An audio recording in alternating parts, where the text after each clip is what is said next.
আল্লাহ রব্বুল আলামিন মুমিনদের উদ্দেশ্যে বলেন, ওয়া মা নাকওয়ামু মিনহুম ইল্লা আইয়ুমিনু বিল্লাহিল আজিজিল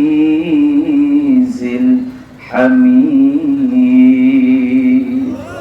একটি অপরাধ ছিল যে আল্লাহর জমিনে আল্লাহর দ্বীন প্রতিষ্ঠিত করা, আল্লাহর জমিনে আল্লাহর আইন বাস্তবায়িত করা, এটাই ছিল তাদের অপরাধ। কথা বলেন ঠিক কিনা?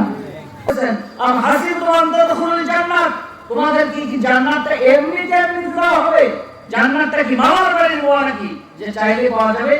মাসালুল লাযিনা খালাউ মিন ক্বাবলিকুম, তাকাও পূর্বের দিকে, বিশ্ব নবীর সাহাবাগণ ইসলাম গ্রহণ করার কারণে, ঈমান আনার কারণে তাদের প্রতি কত নির্যাতন নিপীড়ন চালানো হয়েছিল। কথা বলেন ঠিক কিনা?